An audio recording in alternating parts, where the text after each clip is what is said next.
Hola, ¿qué tal? Bienvenidos, bienvenidas. Vamos a conversar sobre los bosques naturales de Colombia, que constituyen hoy un gran potencial si sabemos administrarlos bien.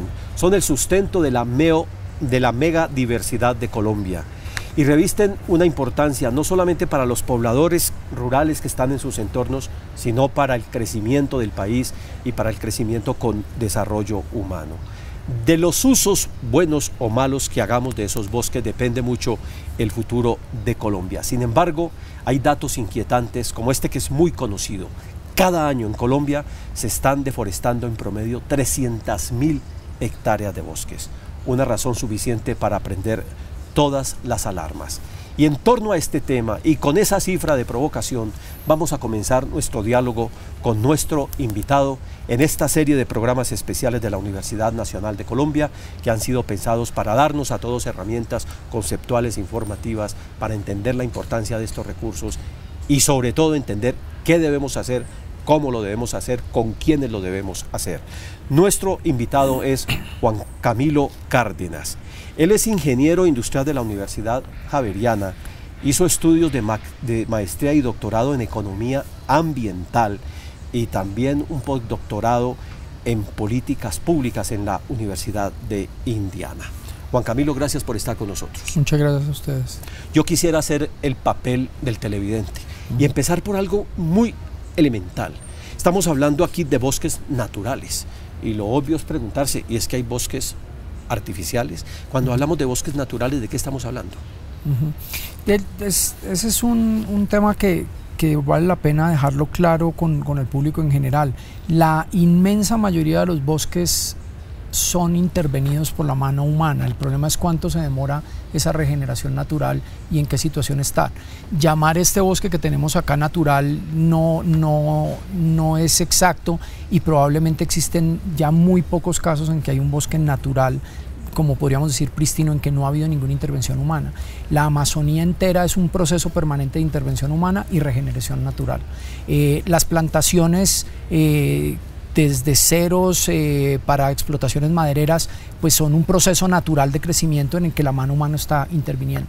Pero casi que deberíamos dejar de pensar que existen bosques naturales y no naturales. Todos los bosques tienen algún tipo de intervención humana y esa intervención humana los hace que sean más o menos productivos o en lo económico o en lo biológico. De manera que lo más sensato es hablar de bosques. Yo creería que sí, aunque pueda haber debates entre los académicos.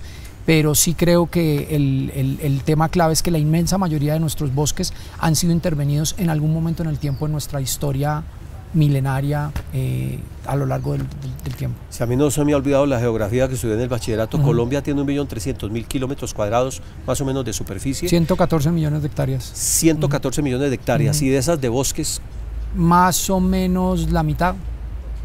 Más o menos la mitad. Pero depende de lo que vuelve y juega lo que llamamos bosque, o sea, que haya tierras de aptitud forestal, que haya tierras con vocación para explotación forestal, depende de lo que llamamos aptitud o vocación. Pero vuelvo y repito, puede haber zonas que podemos darles unas aptitudes para un cierto tipo de servicios ambientales, por ejemplo para conservación de agua, que no tienen necesariamente ningún valor de explotación forestal en el mercado, pero sí tienen un valor importantísimo para regulación de fuentes de agua, de mantener los ciclos en épocas de invierno y épocas de verano que pueden ser parte de esa cobertura vegetal. Esta explicación última que usted me está dando creo que nos da pie para preguntar una cosa obvia. ¿Para qué sirven los bosques? Para dar madera y hacer un mueble para la casa de uno y una puerta y construir casas, también para garantizarnos el agua. ¿Para qué más? Para un montón más de cosas. Digamos que le voy a hablar de varios ejemplos, pero digamos que hay un espectro muy amplio de lo que podríamos llamar los usos directos de material, sobre todo materia o biomasa que extraemos del bosque, porque lo necesitamos para hacer cosas, para comérnoslas, para construir cosas, mesas, ponerlo encima de la mesa y comérnoslo, y es esa extracción de biomasa que hacemos del bosque, y esos son los valores, el valor de uso directo del bosque. Correcto. Hay otros valores siguientes que son los que podemos llamar de usos indirectos, y es que podemos usar el bosque de manera indirecta, no porque le saquemos cosas, sino porque precisamente dejamos esas cosas ahí en el bosque, y ese funcionamiento ecológico dentro del bosque de esas cosas que dejamos, matas, bichos, tierra, etcétera, luz y demás, nos prestan servicios de uso indirecto, que puede ser, por ejemplo, regular el ciclo hídrico, de manera que cuando haya invierno, ese bosque puede ser de páramo o bosque altoandino, lo que hace es chupar agua para que cuando venga la lluvia fuerte no haya derrumbes, ni inundaciones, ni problemas de sedimentación o erosión que vivimos en la pasada ola invernal. Pero cuando haya época de verano, esa esponja llena de agua tiene ese bosque, si tiene una buena capacidad de regulación, la capacidad de soltarnos agua en épocas de verano.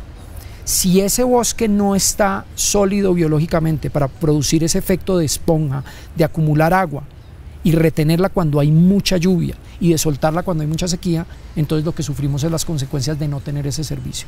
Seguimos en ese espectro de servicios y está un tercer gran categoría de usos, y es que no son ni porque le sacamos cosas para usarlas, sí, ni porque se las dejamos ahí para que nos presten servicios indirectos, sino simplemente porque nos importa que estén ahí.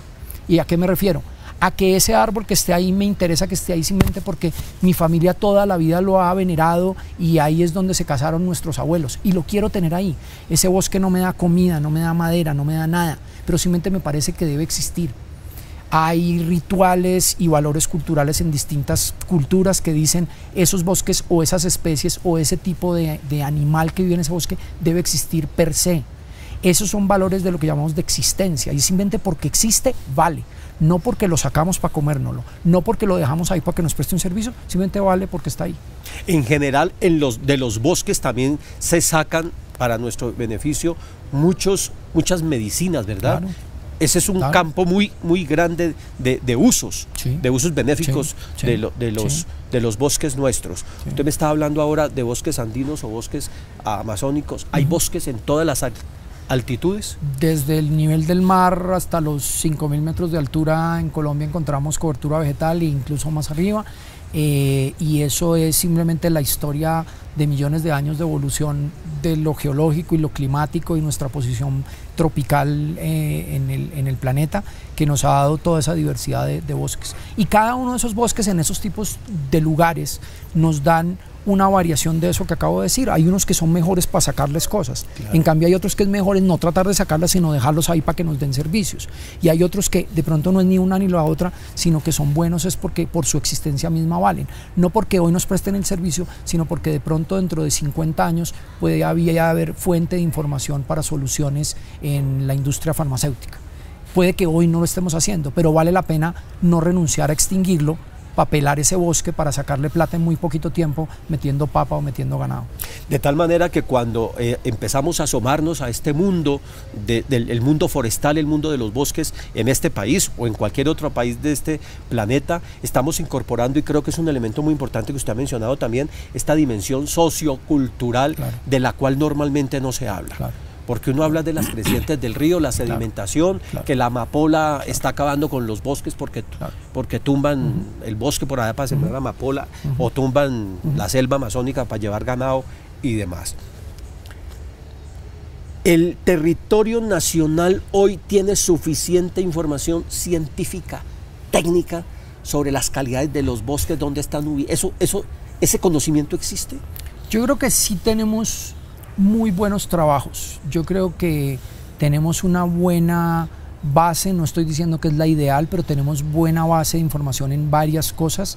Creo que nos ha faltado democratizarla, creo que nos ha faltado volverla de uso público en el ciudadano común y corriente, para que el ciudadano colombiano se adueñe de ese tema, se adueñe de esa realidad. Pero información científica hay.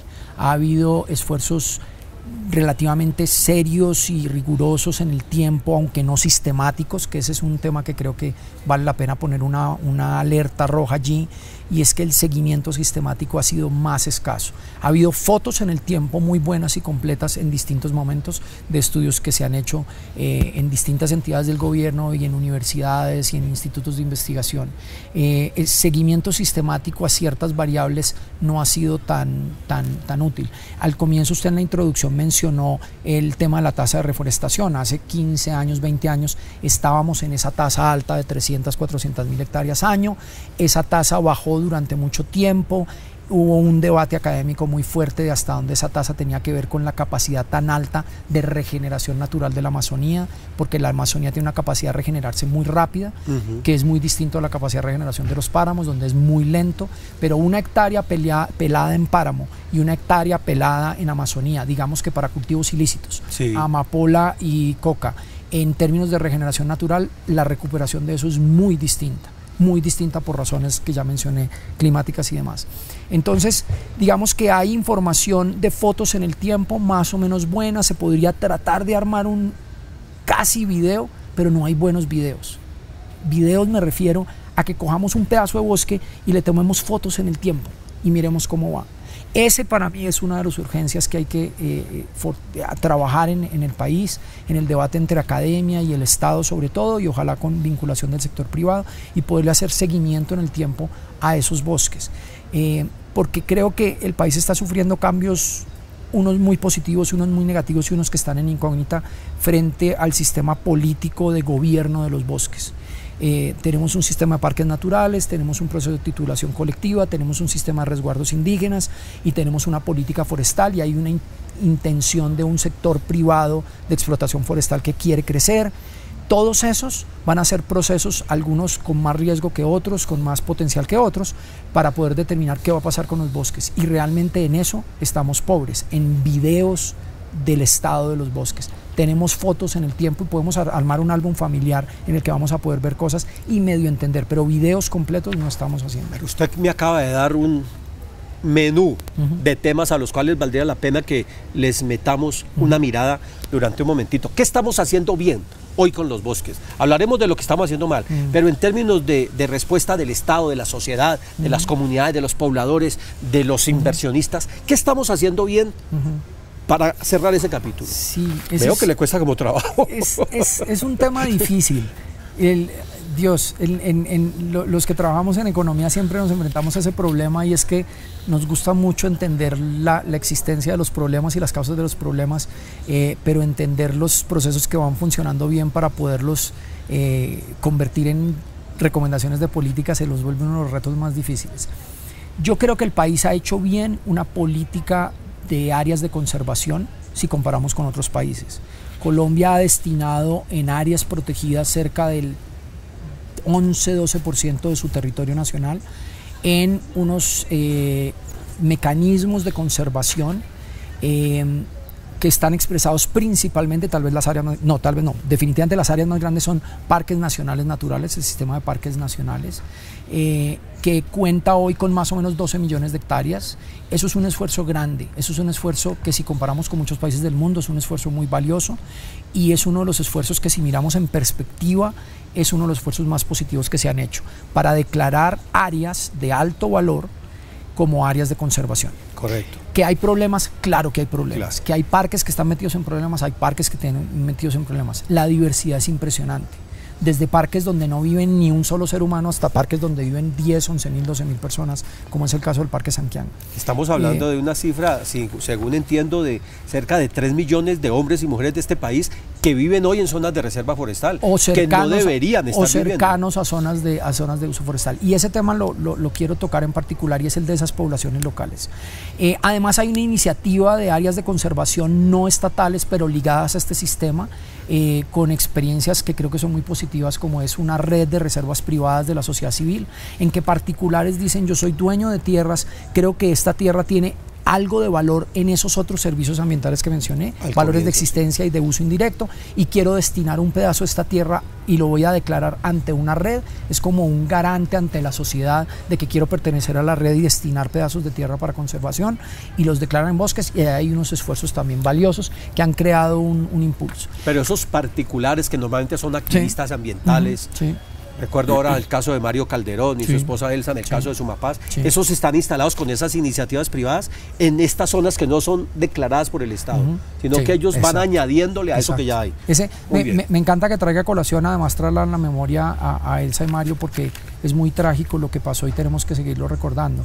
Pero además porque la reserva en la que ellos trabajaron tanto, que es la reserva de Sumapaz, y así se llama Sumapaz, en el páramo Sumapaz, es parte de esa iniciativa, de esa red de reservas. Creo que es un muy buen ejemplo la red de integrarse a todo un sistema de áreas protegidas y en el que yo veo que ha habido buena conversación entre la parte estatal y la parte digamos, de los particulares por crear conservación, o sea, destinar territorios de bosques para conservación. Las otras iniciativas que yo creo que son positivas es la declaración de resguardos indígenas, que digamos es el reconocimiento formal del Estado de que existen territorios bajo el gobierno principal de comunidades indígenas que por toda su historia siempre han estado allí, siempre lo han ocupado, por lo menos desde lo que sabemos que es la ocupación en el continente americano, 12, 13, 15 mil años que comenzó. Y en ese sentido, desde los años 50 que se empezaron a reconocer resguardos indígenas y el gran salto que se dio en el gobierno de Virgilio Barco, que creo que es uno de los saltos más grandes que se ha dado, es uno de los experimentos más grandes y pioneros en el mundo de reconocer formalmente los derechos de acceso y manejo a territorios que tienen una relación muy alta con los bosques, creo que es algo positivo para el país. Y después, a raíz de la Constitución del 91 y la Ley 70 del 93, la declaración de tierras colectivas. Los territorios colectivos para afrocolombianos, justificados también en el argumento de que pueden coexistir la conservación y el uso y la ocupación de bosques, que es, siendo académico en ello, una hipótesis de trabajo que tenemos que probar y que me preocupa mucho que no tenemos todavía un seguimiento sistemático para demostrar que ha sido exitoso o no en la conservación. Son 3 experimentos grandes de declarar áreas en parques nacionales, reconocer derechos en resguardos indígenas y reconocer derechos para crear títulos colectivos en afrodescendientes, con 3 figuras jurídicas bien distintas. Una es propiedad estatal, la otra es derecho público, declaración de resguardo. Correcto. Y la otra son títulos colectivos que se rigen por el derecho privado, pero con restricciones porque la tierra no la pueden vender ni fraccionar ni presentar como garantía.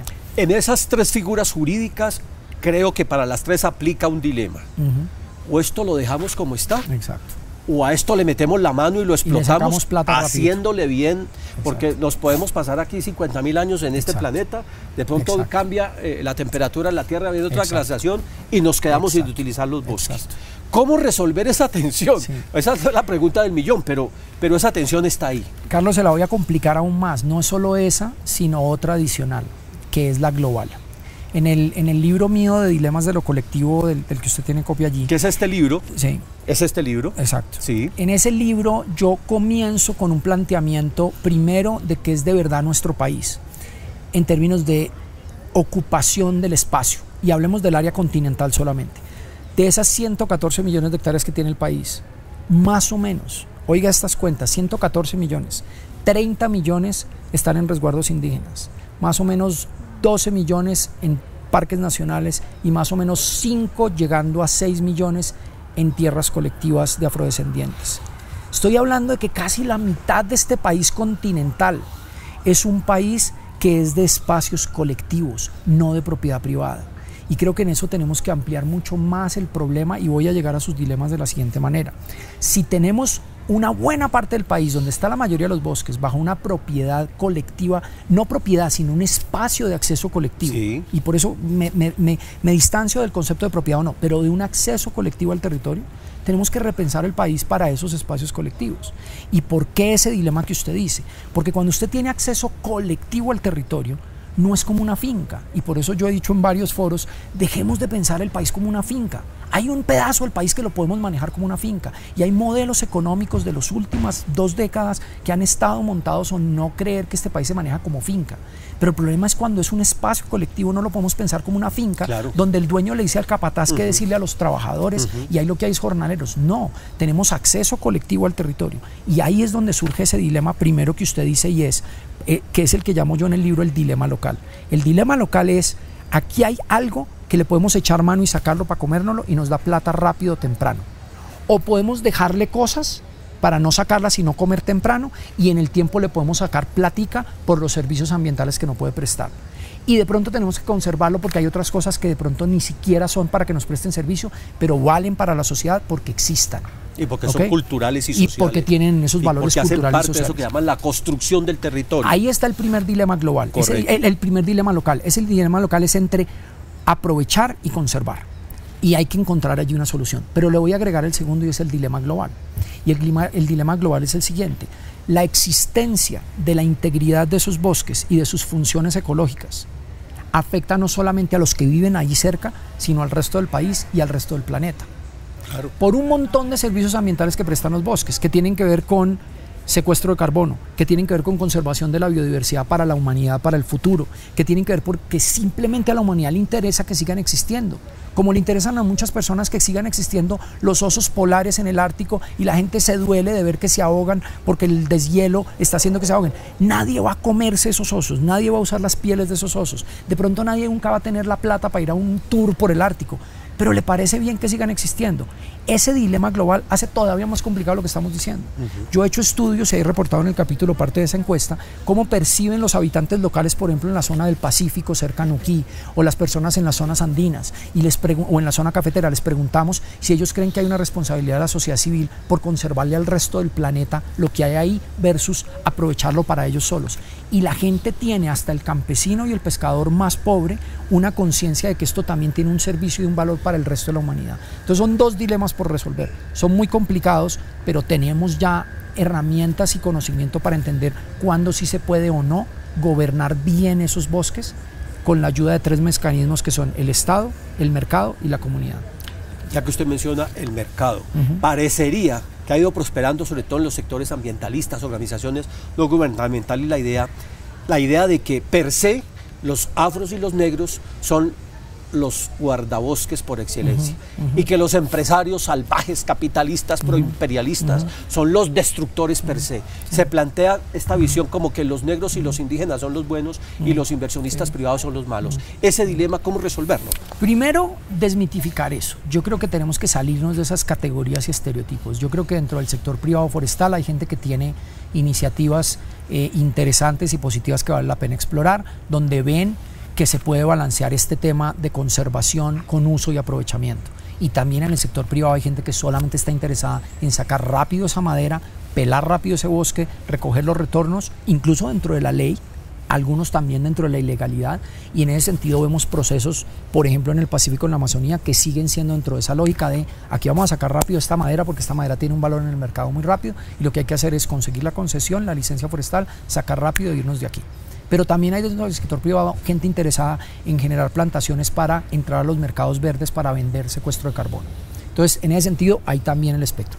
También en el caso de las comunidades negras e indígenas, también se dan todo este tipo de fenómenos. Y yo creo que también tenemos que desidealizar y desmitificar esa noción de que son solamente lógicas de conservación pura. No, históricamente las comunidades indígenas y negras que viven en los territorios han utilizado, y algunos utilizan con tasas de extracción más fuertes que otras, pero creo que también allí el espectro es muy grande. Y dentro de los títulos colectivos, 130, 140 títulos colectivos que uno puede mirar rápidamente, ahí hay de todo. Gente que quiere hacer pura conservación hasta gente que lo que quiere es pura explotación forestal, y todo el espectro en la mitad. Juan Camilo, le tengo una mala y una buena noticia.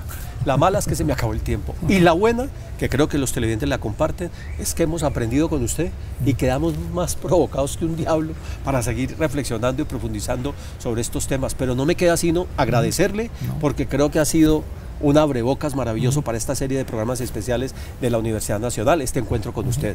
Muchas gracias por estar con nosotros. Muchas gracias a ustedes por venir acá. Y hasta la próxima oportunidad. Y a ustedes igualmente, muchas gracias por su compañía, y los esperamos en nuestra próxima cita aquí, en este programa especial de la Universidad Nacional de Colombia. Hasta la próxima.